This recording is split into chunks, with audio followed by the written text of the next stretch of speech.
الرجیم بسم اللہ الرحمن الرحیم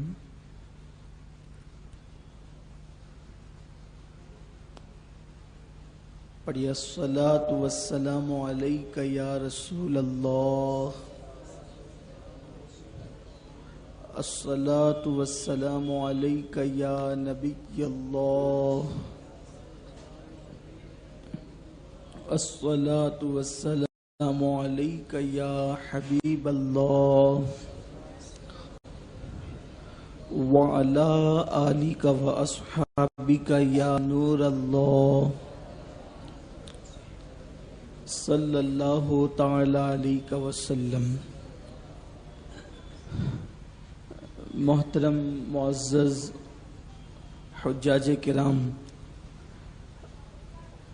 الحمدللہ آج ہم حج تربیتی کیمپ میں جو عالمی تحریک سنی دعوت اسلامی کے زیر اہتمام منعقد کیا گیا ہے اس میں حاضر ہیں۔ اللہ تعالیٰ میری اور آپ سب کی حاضری کو قبول فرمائے۔ حج کیسے کریں، یہ آج کا عنوان ہے، اور یہ بات ہر سال حج تربیتی کلاس میں کہی جاتی ہے اور آج بھی کہی جا رہی ہے کہ اللہ تبارک و تعالیٰ نے ارکان حج کو آسان کیا ہے، اور اسلام میں کوئی چیز ایسی نہیں ہے جو مشکل ہے، بلکہ اگر ہم اس کو صرف ذہن میں کچھ باتیں بٹھا لیں تو ہمارا حج بہت آسان ہو جائے گا انشاءاللہ۔ بہت سارے لوگ حج کو مشکل بنا کر پیش کرتے ہیں، حالانکہ الدین و یسر، حضور علیہ السلام کا فرمان ہے کہ دین آسان ہے، اور حج ارکان اسلام میں سے ایک رکن ہے۔ حج جو ہے ہر صاحب استطاعت پر فرض ہے، یعنی جو بندہ طاقت اور استطاعت رکھتا ہو اس پہ حج فرض ہے، اور جب حج فرض ہو جائے تو جلد سے جلد حج کا ادا کرنا ضروری ہے۔ اگر کوئی تاخیر کرتا ہے، لیٹ کرتا ہے، جتنا وہ لیٹ کرے گا وہ اتنا گنہگار ہوگا۔ اللہ کے حبیب صلی اللہ علیہ وآلہ وسلم فرماتے ہیں کہ جس میں حج کی استطاعت ہو اور وہ حج نہ کرے، یعنی حج کرنے کی طاقت ہو، اس پہ حج فرض ہو گیا ہو اور وہ حج نہ کرے، تو اللہ کے محبوب مصطفیٰ جان رحمت صلی اللہ علیہ وآلہ وسلم فرماتے ہیں یا تو وہ یہودی ہو کر مرے یا تو وہ نصرانی ہو کر مرے۔ یعنی حج فرض ہو جائے اور حج میں تاخیر کرنے والا، اس کے ایمان پر خاتمے کی گارنٹی نہیں رہتی، یعنی اس کا خاتمہ خراب ہو سکتا ہے۔ حج کن لوگوں پہ فرض ہے؟ حج ان لوگوں پر فرض ہے کہ وہ لوگ سفر کے اخراجات برداشت کر سکیں، یعنی سفر میں جتنا پیسہ لگتا ہے اس کے اخراجات کو اٹھا سکیں، ایک۔ دوسرا، جتنے دنوں تک وہ اپنے گھر سے غیر حاضر رہیں گے تو وہ اپنے بال بچوں کے اخراجات اپنی غیر حاضری کے موقع پر وہ ان کے اخراجات اٹھا سکیں، اور تیسرا یہ کہ وہ سفر کی صعوبتوں کو برداشت کر سکیں اور حج کے ارکان کو ادا کرنے کی طاقت رکھتے ہوں۔ ایسے لوگوں پہ حج فرض ہے۔ اگر اس اصطلاح میں ہم دیکھتے ہیں تو میں سمجھتا ہوں کہ بہت سارے لوگوں پہ حج فرض ہے، لیکن لوگ یہ کہتے ہیں ابھی تو بیٹی کی شادی باقی ہے، ابھی تو بیٹے کی شادی باقی ہے، ابھی تو فلاں کام باقی ہے۔ یعنی عام طور پہ ہندوستان میں یہ ذہن بنا ہوا ہے کہ سارے کام سے فری ہو جائیں گے اس کے بعد حج کریں گے، تو سارے کام سے فری ہوتے ہوتے کبھی تو انسان کی زندگی ختم ہو جاتی ہے، یا پھر انسان اتنا بوڑھا ہو جاتا ہے کہ وہ حج کرنے کے قابل نہیں رہتا۔ حج جو ہے وہ دوڑ بھاگ کے کام ہے، ارکان جو ہے وہ عام طور پہ اس میں طاقت و قوت لگتی ہے، اس لیے لوگوں کو چاہیے کہ لوگ جتنی جلدی ہو سکے حج کریں، بلکہ حج کرنے کا جو اصل و لطف اور مزہ ہے وہ جوانی میں ہے۔ اللہ تعالیٰ سے دعا ہے کہ اللہ تعالیٰ ہم سب کو جوانی میں حج نصیب فرمائیں۔ جو لطف حج جوانی میں کرنے کا آتا ہے وہ لطف و بڑھاپے میں نہیں آتا، لیکن بہرحال اللہ جب بھی جس کو نوازے عطا فرمائے وہ حج کی سعادت سے مالا مال ہو، اللہ تعالیٰ قبول فرمائے۔ یہاں حجاج کرام موجود ہے۔ اب ہم بہت آسان کر کے حج کا طریقہ آپ کو بتاتے ہیں۔ پہلے تو یہ آپ سمجھ لیں کہ حج کو جانے سے پہلے کچھ حج کے لوازمات اور آداب ہیں۔ پہلی چیز تو یہ ہے کہ حج کو جانے سے پہلے کچھ ایسی چیزیں جو ہماری ضرورت کی ہے، شریعت سے اس کا تعلق بظاہر نہیں ہے، اس کا تعلق ہماری اپنی ضرورت سے ہے۔ جیسے مثال کے طور پر حج کو جانے سے پہلے حج کی تیاریاں کرنا، تو حج کی تیاریوں میں یہ چیزیں ہیں کہ ہمارے پاس اتنے کپڑے ہو کہ ہم وہاں جا کر کے اس کو استعمال کریں، یعنی کم سے کم 4-5 ڈریس تو ہمارے پاس ہونے چاہیے۔ اب وہ جو لوگ حج کمیٹی سے جاتے ہیں تو شاید جو لوگ عزیزیہ میں بھرتے ہیں تو شاید ان لوگوں کو لانڈری کی سہولت نہیں ہوتی، تو ایسی صورت میں وہ حضرات کپڑے کچھ زیادہ لے لیں تاکہ ان کو وہاں پر کم سے کم دھلنے وغیرہ کے معاملات کرنے پڑیں۔ دوسری چیز یہ ہے کہ جو لوگ ٹور سے جاتے ہیں اور جو لوگ یعنی کہ فرسٹ کلاس سے جاتے ہیں تو ان لوگوں کو عام طور پہ لانڈری کی سہولت ہوتی ہے، اور ٹور والے ہر ایک دن ناگا کر کے ہمیں کپڑے دھل کر کے دیتے ہیں، تو ٹور والوں کے لیے اتنا کوئی خاص مسئلہ نہیں ہے، کیونکہ ان کو ایک دن گیپ کر کے کپڑے وہ جتنے دیں گے اتنے ان کو دھل کر کے مل جائیں گے۔ لیکن یہاں ایک بات اور آپ سے عرض کر دوں، حالانکہ چھوٹی سی بات ہے اور اس کا خیال کرنا ہوتا ہے، کوئی یہ شرعی مسئلہ نہیں ہے لیکن یہ تجربے کی بات ہے۔ ہم وہاں پر لانڈری میں جو کپڑے دیتے ہیں تو عام طور پہ بنیان اور جو نیچے کے کپڑے دیتے ہیں تو وہ وہاں کے لانڈری والے اس کو پھینک دیتے ہیں، تو ہم کپڑے دیتے ہیں تو وہ بڑے کپڑے آتے ہیں، چھوٹے کپڑے اس کے ساتھ آتے ہی نہیں ہیں، کیونکہ وہ لوگ اس کو شمار نہیں کرتے بلکہ اس کو وہ پھینک دیتے ہیں۔ تو اس لیے اگر آپ لانڈری میں کپڑے دیں تو یا تو پہلے اس سے بات کر لیں جو لے کر جا رہا ہے کہ یہ کپڑے بھی تو واپس لائے گا دھل کے، اور اس کو انٹری کرا لیں تو ٹھیک ہے، اور اگر آپ نے نہیں کروائی تو وہ آپ کے کپڑے ہی وہ نیچے کے پھینک دیتے ہیں۔ تو اس لیے بڑے کپڑے دیں، چھوٹے کپڑے آپ اپنے ہاتھ سے اپنے روم میں اس کو دھل لیں، یہ چیز ہے۔ یہ ایک ایسی چھوٹی سی بات تھی جو میرے ذہن میں تھی، میں نے آپ کو عرض کر دیا۔ یہ عام طور پہ کتابوں میں یہ باتیں نہیں لکھی ہوئی ہوتی ہے۔ دوسری چیز یہ ہے کہ اگر آپ کمیٹی سے جا رہے ہیں تو آپ کمیٹی والوں سے یہ معلوم کر لیں کہ کھانے وغیرہ کا کیا سسٹم ہوگا، اور عام طور پر جو ہے وہ جو لوگ عزیزیہ میں بھرتے ہیں ان کو کھانا نہیں دیا جاتا، حج کے ایام کے علاوہ جو وہ مقیم ہوتے ہیں ان کو کھانا، تو ان کو یہاں سے چیزیں لے جانی پڑتی ہے۔ تب یہاں سے ہم لوگ جو ہے وہ آٹا وغیرہ وہ سب چیزیں لے کر کے جاتے ہیں۔ لوگوں کا ذوق ہے کھانے پکانے کی چیزیں، لیکن اب جو ہے وہ بہت آسانی ہو گئی ہے۔ آسانی یہ ہو گئی ہے کہ پیک بن ایسی چیزیں ملتی ہے کہ صرف گرم پانی میں آپ اس کو ڈال دیں اور اس کو جو ہے وہ جوش دے دیں تو آپ کا کھانا تیار ہو جاتا ہے، اور بہت زیادہ پریشان ہونے کی ضرورت نہیں ہے۔ بلکہ ایک اور چیز بھی اور آسان یہ ہے مشورتاً آپ کے لیے، اگر آپ ایسا بھی کر سکتے ہیں کہ آپ کے ساتھ کوئی کھانا پکانے والے لوگ نہ ہوں تو آدمی پریشان ہو جاتا ہے، دشواری میں آ جاتا ہے کہ کیا کریں، تو اس کے لیے ایک آسانی اور بھی ہو سکتی ہے کہ آپ حج کمیٹی سے جا رہے ہیں اور کسی پہچان کے ٹور سے اگر آپ جوائن ہو جائیں تو آپ کو یہ سہولت مل سکتی ہے کہ آپ جو ہے وہ 10 ریال میں 20 ریال میں جو بھی آپ اس سے طے کریں گے ٹور والے سے، تو وہ روزانہ آپ کو کھانا لا کر پہنچا سکتا ہے یا آپ وہاں جا کر کھانا لا سکتے ہیں۔ تو اس طریقے سے آپ کھانے پکانے کی صعوبت سے بھی بچ سکتے، سستے کے اندر۔ وہ آپ کا اپنا معاملہ ہے، آپ اس کو جیسا پسند کریں۔ مالیگاؤں میں عام طور پہ محبتوں کا ماحول ہے، تو ہمارے لیے ایک آسانی یہ ہوتی ہے کہ اکثر ابھی حج کمیٹی والے یہ کرتے ہیں کہ ایک علاقے والوں کو ایک ساتھ وہ لے کے جاتے ہیں، یعنی اکثر تاریخ جب آتی ہے تو مالیگاؤں والوں کی ایک ساتھ آتی ہے، ناسک والوں کی ایک ساتھ آتی ہے، اکثر و بیشتر ایسا ہوتا ہے۔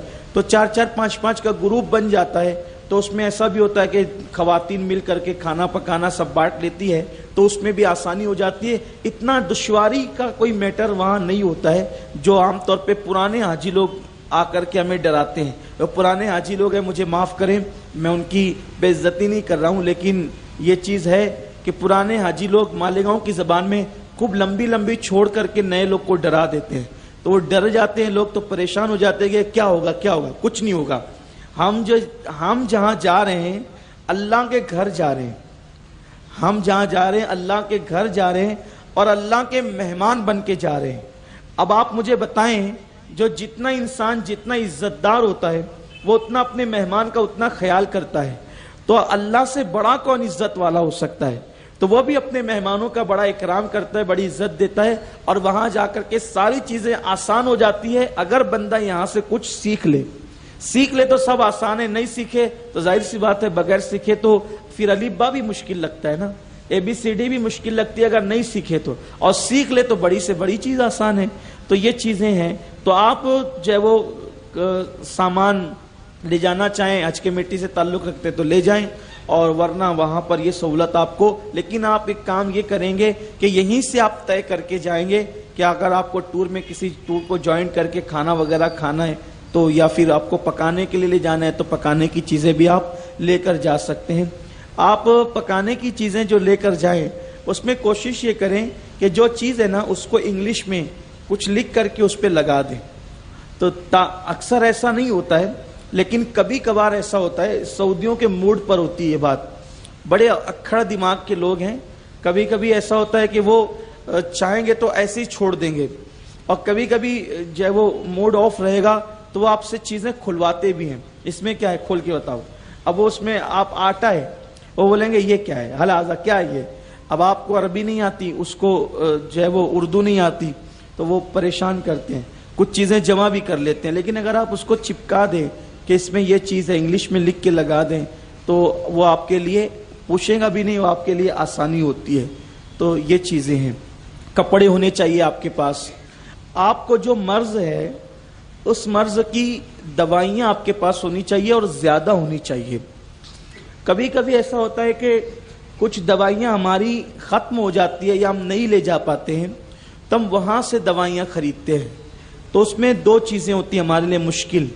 ایک مشکل یہ ہوتی ہے کہ وہاں کی دوائیاں مہنگی ہوتی ہیں, بلکہ اگر ہمارا یہاں سر درد ہو تو ہم 50 پیسے میں سر درد کی کوئی گولی یہاں لے کے کھا لیتے ہیں, کیونکہ ہمارے یہاں میڈیکل والے ایک گولی بھی ہمیں دیتے ہیں, ٹیبلٹ ایک بھی دیتے ہیں.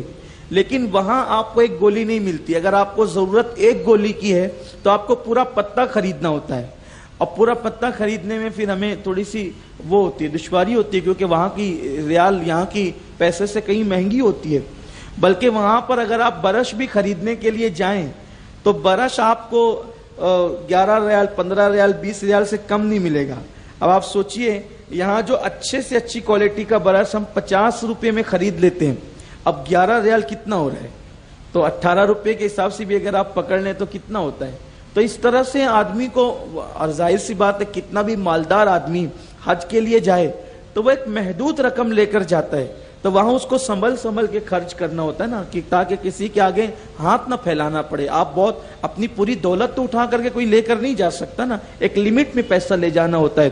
تو زیادہ سے زیادہ چیزیں آپ یہیں سے لے جائیں, وہاں آپ کو بہت مہنگا پڑتا ہے کوئی چیز وہاں خریدنا, تو اور کچھ زیادہ لے جائیں. آپ کو جتنی ضرورت ہے اس سے آپ زیادہ چیزیں لے کر کے جائیں. اس کی وجہ یہ کہ یہ سنت ہے. اللہ کے رسول صلی اللہ علیہ وسلم کے دور میں یمن کے جو حاجی ہوتے تھے, یمنی حاجی, تو وہ کہتے تھے کہ ہم اللہ کی راہ میں نکل رہے ہیں تو ہم اللہ کے توکل پہ نکل رہے ہیں اور کچھ نہیں لے کر جا رہے ہیں. پھر وہ کیا کرتے تھے, جب وہاں پہنچتے تھے تو اس سے مانگ اس سے مانگ اس سے مانگ. تو اللہ نے منع فرمایا کہ یہ عادت اچھی نہیں ہے کہ اللہ کے توکل پہ نکلو اور کچھ نہ لے کر نکلو, بلکہ بہتر یہ ہے کہ جتنی ضرورت ہے اس سے زیادہ لے کر کے نکلو, اور خود بھی اپنا استعمال کرو اور دوسروں کو بھی استعمال کے لیے دو, کیونکہ یہ مقبول حج کی علامت ہے. سفر حج میں لوگوں کی مدد کرنا, دواؤں سے, کھانے سے, سے, پیسے سے, حضور علیہ السلام فرماتے ہیں یہ حج کی مقبولیت کی علامت ہے. تو کوشش یہ کریں کہ آپ اتنی اور ایسی چیزیں لے کر کے جائیں کہ وہاں آپ کو کسی سے مانگنا نہ پڑے, بلکہ آپ لوگوں کو خود دیں اور لوگوں کی آپ مدد کریں. تو ضرورت سے زیادہ دوا لے لیں، ضرورت سے زیادہ جو ہے وہ کھانے پینے کی چیزیں لے لیں، جیسے عام طور پہ بسکٹ ہے، ٹوس ہے، کھاری ہے، چوڑا ہے، یہ سب چیزیں آپ کے پاس ہونے چاہیے. اب یہ کیوں ہونے چاہیے وہ آگے میں آپ کو بتاؤں گا، یہ آپ کو کہاں کام آئے گا. اور جب آپ جو چیزیں کچھ لیں گے کھانے پینے کی کہ آپ اس کو فوراً کھا سکتے ہیں، تو چوڑا ہے، بسکٹ ہے، یا جو بھی اور چیزیں آپ ڈائریکٹ کھا سکتے ہیں، اس کو آپ اپنے ہینڈ بیگ میں رکھیں، کچھ آپ اس کو اپنے ہاتھ کے بیگ میں رکھیں. آپ کے بیگ عام طور پہ 3 ہونے چاہیے، کم سے کم آپ کے پاس 3 بیگ ہونا چاہیے. اگر آپ کا سامان کم سے کم ہے تب بھی ایک لگیج میں جانے والا بیگ، ایک ہاتھ میں رہنے والا بیگ، اور ایک چھوٹا سا بیگ جو آپ کے گلے میں لٹکا رہے. ہاتھ جو لگیج میں جائے گا جو بیگ، تو اس کے اندر لکوڈ وغیرہ کا جو سامان ہوتا ہے نا، یعنی کہ پتلی چیزیں ہوتی ہے، تو وہ ساری چیزیں آپ کو لگیج میں ڈالنی ہوگی. کیونکہ اگر آپ ہینڈ بیگ میں یا گلے کے بیگ میں آپ لکوڈ لے جانا چاہیں تو وہ ہندوستان میں ہی جو ہے جب چیکنگ کرتے ہیں تو وہ نکال کے رکھ لیتے ہیں، وہ آپ کو لے جانے نہیں دیں گے. آپ گھر والوں کو بھی نہیں دے سکتے، کیونکہ اندر جانے کے بعد، یعنی بورڈنگ لینے کے بعد، جب آپ اندر فلائٹ میں بیٹھنے کے لیے جاتے ہیں تو بیچ میں چیکنگ ہوتی ہے. گھر والے بھی جا چکے ہیں اور اب آپ پلین میں بھی نہیں لے جا سکتے، تو وہ آپ کا سارا سامان وہیں روک لیتے ہیں لکوڈ. جیسے مثال کے طور پر آپ کے پاس سر میں لگانے کا تیل ہے، ڈبہ ہے، اب آپ کو وہاں تو سر میں لگانے کے لیے تیل چاہیے، تب آپ نے اس کو ہینڈ بیگ میں رکھ لیا، ہاتھ کے بیگ میں. آپ اس کو، وہ ہاتھ میں نہیں لے جانے دے گا آپ کو، تو وہ کیا کرے گا، وہ اس کو وہیں نکال کر کے رکھ لے گا. اس لیے ایسی جو چیزیں ہیں، تیل ہے، لکوڈ ہے، جو سامان ہے، اس کو لگیج میں آپ کو ڈالنا ہوگا. ایک بات، کپڑے وغیرہ بھی سب کو آپ لگیج میں رکھنا ہوگا. پھر احرام جو ہے، ایک کم سے کم احرام، اگر آپ پہلے مکہ شریف جا رہے ہیں تو وہ آپ کو ہینڈ بیگ میں رکھنا ہوگا. اسی طریقے سے آپ کو پاسپورٹ، ٹکٹ، یہ سب چیزیں جو ہے وہ اپنے گلے پر جو آپ بیگ لٹکائیں گے اس میں آپ کو رکھنا ہوگا. اور جو آپ کا ہینڈ بیگ ہو اس میں آپ اپنے پاسپورٹ کے ساتھ اپنے بیگ کے اندر ایک کاغذ پر اپنا نام، اپنے گھر کا مکمل ایڈریس اور اپنا فون نمبر، یہ سب چیزیں آپ اس میں ڈال کر کے رکھیں. اللہ نہ کرے کبھی ایسا ہوا کہ وہ کھو گیا، تو عام طور پر ایسا ہی ہوتا ہے کہ فون لگا کر کے وہ آپ کو انڈیا کا نمبر ہو اور وہاں کا نمبر ہو، وہ چیزیں ہونی چاہیے، تو اس سے آپ کو کوئی چیز گم جائے اللہ نہ کرے تو ملنے میں آسانی ہو جاتی ہے. اب آپ جو ہے وہ اپنی ضرورت کے مطابق سامان لے کر ایک اور چیز کہ وہاں پر جو سامان لگتا ہے ان میں سردی اور گرمی دونوں کپڑے ساتھ میں رکھنے چاہیے، کیونکہ حج کے موقع پر گھنٹوں میں بھی موسم بدل جاتا ہے. ہمارے ہاں کیسا ماحول ہے کہ گرمی ہے، سردی ہے، بارش ہے. عام طور پر ایسا بہت کم ہوتا ہے ہمارے یہاں کہ سردی میں بھی بارش ہو جاتی ہے، یا عام طور پر ہمارے یہاں ایسا کم ہوتا ہے کہ مئی میں بھی ٹھنڈی لگنے لگتی ہے، ایسا بہت کم ہوتا ہے. لیکن وہاں ایسا عام طور پہ دیکھا گیا ہے کہ گرمی، شدید گرمی ہے، اور اکثر حج کے ایام میں 1-2 دن پہلے بارش ہو گئی تو اتنی ٹھنڈی پڑنے لگی کہ ہاتھ پیر لوگوں کے پھٹنے لگتے ہیں. اب ہوتا ہی ہے کہ یہاں تو معلوم کر کے گئے تھے کہ وہاں گرمی کا موسم ہے، اب اچانک 1 دن پہلے 2 دن پہلے بارش ہو گئی، اتنی سردی ہوئی تو اب شال بھی نہیں ہے تو کیا کریں، سوٹر بھی نہیں ہے تو کیا کریں، تو عام طور پہ پھر وہاں خریدنا پڑتا ہے، پھر آدمی پریشان ہوتا ہے. تو احتیاطاً کچھ کپڑے سردی کے، گرمی کے آپ اپنے پاس رکھیں، یہ آپ کو کام آئے گا. یا ایسا بھی ہوتا ہے کہ مکے میں خوب شدت کی گرمی تھی، اتنی گرمی تھی کہ آپ نے پتلے کپڑے پہنے، مدینہ منورہ گئے تو اچانک اتنی سردی کہ وہاں آپ کو سوٹر پہننا پڑے گا. ایسا بھی ہوتا ہے، مکے میں گرمی ہے، مدینہ منورہ میں خوب سردی ہے. یہ چیزیں عام طور پہ جو جاتے ہیں الحمدللہ وہ لوگ دیکھتے ہیں، اس چیز کو محسوس کرتے ہیں. تو اس لیے گرمی سردی کے کپڑے آپ کے پاس ہونے چاہیے. احرام کم سے کم آپ 2 لے کر ضرور جائیں. 2 احرام آپ کے پاس ہونے چاہیے کہ اگر کسی حادثے کی وجہ سے وہ خراب ہو جائے یا اس پر ناپاک چھینٹے پڑ جائے تو آپ احرام کو تبدیل کر سکیں. احرام جو مردوں کے لیے ہوتا ہے وہ بغیر سلی ہوئی 2 چادریں ہوتی ہے، اس کو عام طور پہ احرام کہتے ہیں، ورنہ حقیقت میں احرام جو ہے وہ نیت کا نام ہے. احرام کو احرام اس لیے کہتے ہیں کہ ہم جب احرام کی نیت کرتے ہیں تو کچھ چیزیں جو حلال ہوتی ہیں ہم پر ہمیشہ وہ احرام کی حالت میں ہم پہ کچھ چیزیں حرام ہو جاتی ہے، اس لیے اس کو احرام کہتے ہیں، لیکن عام طور پہ عرف میں وہ کپڑوں کو احرام کہا جاتا ہے، لیکن حقیقت میں احرام نیت کا نام ہے۔ ابھی آگے آپ اس کو سنیں گے۔ پھر اس کے بعد گھر سے نکلنے سے پہلے آپ اپنے رشتہ داروں سے، آپ اپنے پڑوسیوں سے، اپنے احباب سے خود جا کر مل کر اپنے حقوق معاف کرائیں، خود جا کر ملے بولا چلا معاف کرائیں، کہ یہ سنت ہے کہ اللہ نہ کرے اگر آپ نے لوگوں سے معافی تلافی رشتہ داروں سے نہیں کی اور آپ پر کسی کا حق باقی رہ گیا تو وہ آپ کے حج کی راہ میں رکاوٹ کا سبب بن سکتا ہے۔ اس لیے حاجی کو چاہیے کہ وہ شرمائے بغیر خود سے لوگوں کے پاس جائے اور اپنے بیگانے سب سے اگر کسی سے کوئی ذاتی دشمنی بھی ہو، کوئی اختلاف بھی ہو تو خود جا کے معافی مانگ لیں۔ یہی اسلام کا عظیم قانون ہے کہ ایسے موقع اللہ عطا کرتا ہے کہ اس موقع پہ جانے والے کا قد چھوٹا نہیں ہوتا بلکہ اس کا قد بڑھ جاتا ہے، اور اللہ کے رسول صلی اللہ علیہ وسلم فرماتے ہیں معافی مانگنے سے انسان ذلیل نہیں ہوتا بلکہ انسان کی عزت بڑھ جاتی ہے۔ تو یہ سنتوں میں سے ایک سنت ہے، ملے ملائیں، اور اس کے بعد پھر جب جانے کا وقت آ جائے تو اپنے شہر ہی کے اندر، چونکہ آپ بمبئی جائیں گے اور ڈائریکٹ ایئرپورٹ جائیں گے، یا بمبئی جا کر اگر آپ حج ہاؤس میں قیام بھی کریں یا لاج میں بھی قیام کریں تو اتنی سہولتیں وہاں نہیں ہوتی، اس لیے آپ اپنے گھر سے ہی احرام کی تیاری کر لیں۔ بلکہ اگر آپ اپنے گھر پر مالیگاؤں میں ہی اگر احرام کی نیت سے غسل کر لیں تو یہ بھی جائز ہے، چلے گا، بہتر ہے۔ یعنی اگر وہاں ڈائریکٹ ایئرپورٹ جائیں گے اور آپ وہاں احرام باندھیں گے تو عام طور پر ایئرپورٹ پر غسل خانے کا اہتمام ایئرپورٹ کے اندر نہیں ہوتا، اور ہم لوگ اپنی سہولت سے جاتے ہیں 4 گھنٹہ 6 گھنٹہ پہلے، تو یہاں بھی احرام کی نیت سے غسل کیا جا سکتا ہے، یہ جائز ہے، اس میں کوئی حرج نہیں ہے۔ جب احرام کی نیت سے غسل کریں گے تو اس کی کچھ سنتیں ہیں، سنتیں اس کی یہ ہے، مرد اور عورت دونوں کے لیے سنت یہ ہے کہ جسم پر جو غیر ضروری بال ہیں جن کا نکالنا سنت ہے تو وہ بالوں کو جدا کر دیں اور خوب مل کر کے اہتمام کے ساتھ غسل کریں، اور اس کے بعد پھر آپ اپنے معمول کے کپڑے پہن لیں۔ اب گھر سے نکلنا ہو تو سنت یہ ہے کہ 4 رکعت نماز نفل آپ اپنے گھر کے اندر سفر کی نیت سے پڑھیں، اور ان 4 رکعتوں کے اندر چاروں قل پڑھیں۔ پہلی رکعت میں سورہ فاتحہ کے بعد قل یا ایھا الکافرون، دوسری میں قل ھو اللہ، تیسری میں قل اعوذ برب الفلق، اور چوتھی میں قل اعوذ برب الناس۔ یہ 4 رکعت پڑھیں۔ اس کی فضیلت میں حدیث پاک میں آتا ہے کہ اگر کوئی بندہ سفر پر نکلتے وقت، یہ صرف سفر حج کے لیے نہیں ہے بلکہ ہر سفر کے لیے سنت ہے، یعنی کہ نفل کے حکم میں حضور کی عادت کریمہ تھی کہ حضور علیہ السلام سفر پر جاتے وقت 4 رکعتیں پڑھتے تھے۔ حدیث پاک میں آیا ہے کہ جو سفر پر جاتے وقت اگر ان 4 رکعتوں کو اس ترتیب سے پڑھے گا تو جب تک وہ لوٹ کر نہیں آ جاتا یہ 4 رکعتیں اس کی اولاد کی، اس کی مال کی، اس کے گھر کی اور اس کی جان کی حفاظت کرتی رہے گی۔ تو یہ بہت یعنی کہ فضیلت والی ہے، تو 4 رکعت پڑھ لیں۔ 4 رکعت نہیں پڑھ سکتے تو 2 رکعت پڑھ لیں۔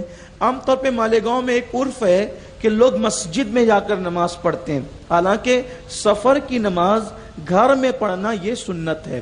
اب گھر میں پڑھ کر ایک اور بات، شہر مالیگاؤں میں شاید یہ مسئلہ کسی نے غلط عام کر دیا ہے کہ اگر ہم نماز پڑھ کے ایک مرتبہ گھر سے باہر نکل گئے، دعا کر لی، تب واپس گھر کے اندر کسی ضرورت کے تحت نہیں جا سکتے۔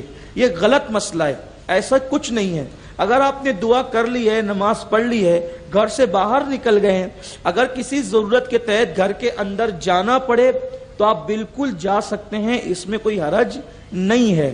یہ ایک مسئلہ لوگوں نے غلط بیان کیا۔ کچھ سارے ایسے مسائل ہیں کہ جو عوام نے اپنی مرضی سے گڑھ لیا ہے اور اس کو اتنی شدت سے رائج کر دیا ہے کہ لوگ اس میں ڈرتے ہیں، پریشان ہوتے ہیں، پرابلم میں آتے ہیں۔ ایسی کوئی بات نہیں ہے۔ اپنی جتنی ضرورت کی چیزیں ہیں وہ 2-3 دن پہلے آپ بھر کر کے رکھ لیں، کیونکہ جاتے وقت یہ چیز کہاں ہے، وہ چیز کہاں ہے، آدمی اکثر جو ہے وہ ایک حج کا شوق ہوتا ہے نا، ایک حج کا ذوق ہوتا ہے، اس کا ایک خمار ہوتا ہے، تو آدمی عجلت میں بہت ساری چیزوں کو بھول جاتا ہے۔ تو پہلے اسے تیاری کر کے رکھ لیں۔ مردوں کے لیے اب آئیے ہم اپنے گھر سے نکلیں، اور دعا کریں سب کے لیے، پوری امت کے لیے، کیونکہ اب آپ گھر سے جیسے ہی نکلے تو آپ کا سفر حج شروع ہو گیا، اور ہر قدم پر آپ کی نیکی لکھی جا رہی ہے، ہر قدم پہ حج کی نیکی لکھی جا رہی ہے۔ آپ گاڑی میں بیٹھے سفر کی دعا پڑھیں، اور سفر کی ایک سنت آپ کو یہ بھی بتا دوں، حدیث پاک میں آتا ہے کہ جو یعنی کہ سواری پہ بیٹھتے ہوئے بسم اللہ پڑھ لے تو جتنے قدم اس کی سواری چلے گی ہر قدم پر نیکی لکھی جائے گی۔ تو یہ بھی برکت کی بات ہے، بسم اللہ شریف پڑھیں، درود شریف پڑھیں، سفر کی دعا پڑھیں، اور ہو سکے تو ایک سنت اور ادا کریں، اذا جاء نصر اللہ، یہ جو ہے وہ سورہ مبارکہ، اس سے پہلے قل یا ایھا الکافرون، پھر اس کے بعد اذا جاء، پھر اس کے بعد تبت یدا چھوڑ کر قل هو اللہ، پھر فلق ناس، اور پھر اس کے بعد پھر بسم اللہ، یعنی یہ صورتیں اگر آپ پڑھتے ہیں 5 صورتیں تو اس کی بڑی فضیلت ہے۔ آقا علیہ السلام فرماتے ہیں کہ اس سفر میں آپ کو کوئی نقصان نہیں ہوگا، آنے والی مصیبتیں آنے سے پہلے ٹل جائے گی، اس کی بڑی برکت ہے، اور خیر کے ساتھ اللہ تعالیٰ آپ کو، اگر اللہ نے زندگی لکھی ہے تو خیر کے ساتھ آپ کو واپسی نصیب ہوگی۔ تو یہ صورتیں بھی پڑھ لیں۔ ایک اور بات میں نے آپ کو یہ بات بتائی کہ جو 4 رکعت آپ کو گھر میں پڑھنا ہے سفر کی نیت سے، چاروں قل پڑھنا ہے، قل یا ایھا الکافرون، قل هو اللہ، قل اعوذ بالفلق، قل اعوذ بالناس۔ کچھ لوگ قل یا ایھا الکافرون پڑھ نہیں پاتے، تھوڑا سا اس پہ بار بار لا اعبد ما تعبدون آیا ہے نا، تو اس میں لوگ جو ہے وہ جنبل ہو جاتے ہیں، عوام اس کو پڑھنے میں دشواری محسوس کرتی ہے۔ تو ایسی صورت میں کوئی لازمی نہیں ہے، فرض واجب نہیں ہے کہ یہ چاروں ہی پڑھیں۔ اگر آپ کوئی صورت پڑھنے میں آپ کو دشواری ہوتی ہے تو جو آپ صورت پڑھنا چاہتے ہیں وہ پڑھ لیں، اور 4 رکعت اس طریقے سے مکمل پڑھیں تو انشاءاللہ اس کی برکتیں بھی آپ کو نصیب ہوگی۔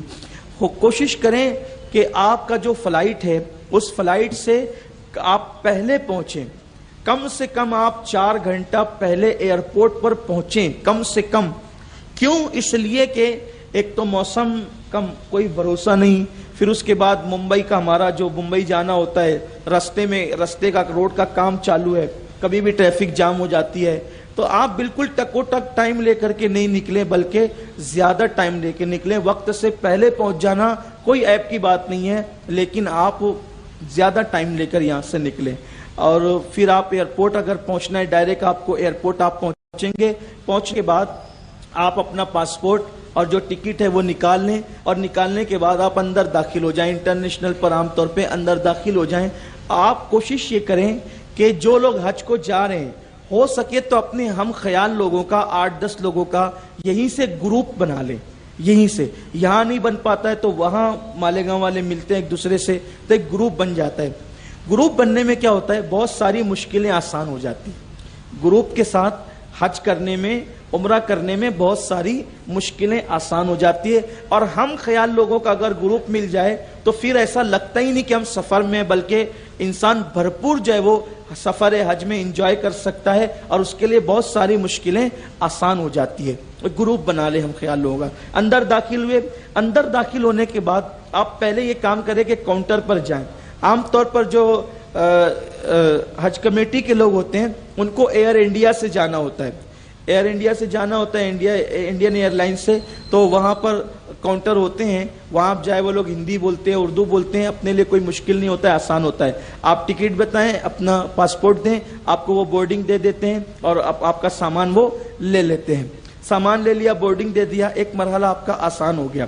جو لوگ حج کمیٹی سے نہیں جاتے، ٹور وغیرہ سے جاتے ہیں، مختلف ایئر لائنس ہوتی ہے، زیادہ تر ان کی سعودی ایئر لائن ہوتی ہے یا ایئر انڈیا ہوتی ہے یا اور کوئی ہوتی ہے، تو وہ آپ کو پہلے سے بتا دیتے، لیکن زیادہ تر حج کمیٹی کے علاوہ جو ٹور ہوتے ہیں وہ سعودی ایئر لائن سے لے جاتے ہیں یا حج کمیٹی سے لے جاتے ہیں، اور دوسری ایئر لائن بہت کم ہوتی ہے۔ تو وہاں سعودی ایئر لائن پہ بھی کاؤنٹر پہ آپ جائیں گے تو وہ وہاں کے لوگ بھی انڈیا میں اردو بولتے ہیں، ہندی بولتے ہیں، اور اس طریقے سے آپ نے پاسپورٹ بتایا، ٹکٹ بتائی، آپ کو بورڈنگ مل گئی۔ بورڈنگ کبھی کبھی وہ ایسا کرتے ہیں کہ ریٹرن کی بھی دیتے ہیں بورڈنگ، آپ کو واپسی کی بھی بورڈنگ آپ کو دے دیتے ہیں، تو آپ اس کو اپنے پاس سنبھال کے رکھیں۔ عام طور پہ یہ وہی بورڈنگ پر آپ واپس بھی آ سکتے ہیں، لیکن اگر وہ آپ کے پاس نہ رہے اور آپ کے پاس جو ٹکٹ ہے، ٹکٹ ریٹرن کا ہوتا ہے، تو وہ ٹکٹ پھر آپ بتائیں گے تو دوبارہ بھی آپ کو بورڈنگ مل سکتی ہے۔ لیکن وہ عام طور پہ ریٹرن کی دیتے ہیں، اور اگر ریٹرن کی نہ بھی دے تو پریشان ہونے کی کوئی ضرورت آپ کو نہیں ہے۔ اب آپ بورڈنگ لے کر کے اپنے ہاتھ میں ہینڈ بیگ لے کر کے اب اندر جب چلیں گے تب آپ کو ایک مرحلہ اور ہوگا کہ اب آپ کو وہاں پر چیکنگ کرانی ہوگی، یعنی کہ مشین وغیرہ لگی ہوتی ہے، سامان آپ کو ڈالنا ہوتا ہے، پھر اندر جانا ہوتا ہے، پھر امیگریشن ہوتا ہے۔ تو امیگریشن پر پھر آپ کو وہاں کھڑے رہنا ہے اور پھر وہ پاسپورٹ آپ دیں گے۔ حاجیوں کے ساتھ ہندوستان کے ایئرپورٹ پہ بھی بہت سہولت ہوتی ہے، یہاں کے غیر مسلم لوگ بھی حج کو جانے والے کی بڑی عزت کرتے ہیں اور وہ ان کے لیے بہت ساری سہولتیں فراہم کرتے ہیں، آسانیاں ہوتی ہے، کوئی دشواری انڈیا ایئرپورٹ پر الحمدللہ ہمارے یہاں نہیں ہوتی۔ آپ پاسپورٹ دیں گے، بورڈنگ بتائیں گے، وہ سکہ لگا دیں گے، آپ اندر جائیں گے۔ اب آپ کا مرحلہ مکمل ہو گیا، ختم۔ اب آپ کو صرف فلائٹ میں بیٹھنا ہے، یہی مرحلہ ہے۔ اس پہ گیٹ وغیرہ لکھا ہوتا ہے اور کتنے نمبر گیٹ پر ہم کو جانا ہے، تو عام طور پہ وہ گیٹ وغیرہ اس پہ لکھا ہوتا ہے، ہم دیکھ لیں، آسانی کے ساتھ لکھے ہوتے ہیں اور اس کے مطابق گیٹ پہ چلے جائیں۔ پڑھنا نہیں آتا، کچھ لوگ موجود ہوتے ہیں رہنمائی کے لیے، وہ کوئی مسئلہ نہیں ہوتا ہے، یا اگر کوئی نہ ہو تو آپ بھی پوچھ لیں تو بھی آپ کا مسئلہ آسان ہو جائے گا۔ اب آپ کو بیٹھنا فلائٹ میں ہے۔ اگر آپ ڈائریکٹ مکہ شریف جا رہے ہیں، اب مکہ شریف جا رہے ہیں، ابھی حج میں 1 مہینہ باقی ہے، 15 دن باقی ہے، 20 دن باقی ہے، 10 دن باقی ہے، 8 دن باقی ہے، اور آپ جا رہے ہیں، تو آپ کو حج جو کرنا ہے وہ حج تمتع کرنا ہے۔ حج تمتع، حج کی 3 قسم ہے۔ ایک حج قران ہے، عام طور پر ہندوستان والے حج قران نہیں کرتے، کیونکہ حج قران جس کو کہتے ہیں، معاف کیجیے گا، ایک ہے حج افراد۔ حج افراد ہندوستان والے عام طور پہ حج افراد نہیں کرتے، کیونکہ جو حج افراد ہوتا ہے اس میں جو احرام باندھتے ہیں وہ صرف حج کی نیت سے احرام باندھتے، صرف حج کی نیت سے، اور جب تک حج نہیں ہو جاتا احرام بندھا رہتا ہے، اس کو کہتے ہیں حج افراد۔ انڈیا والے حج افراد عام طور پر نہیں کرتے۔ ہم جو حج کرتے ہیں وہ 2 طرح کا حج کرتے ہیں، ایک حج قران کرتے ہیں یا حج تمتع کرتے ہیں۔ حج قران میں ایک مشکل یہ آتی ہے کہ جب ہم اپنے وطن سے حج کا احرام باندھتے ہیں تو حج اور عمرہ دونوں کی نیت ایک ساتھ کرتے ہیں، وہاں جا کر کے عمرہ ادا کرتے ہیں، اور عمرہ ادا کرنے کے بعد ہم احرام سے باہر نہیں آتے۔ کیوں نہیں آتے؟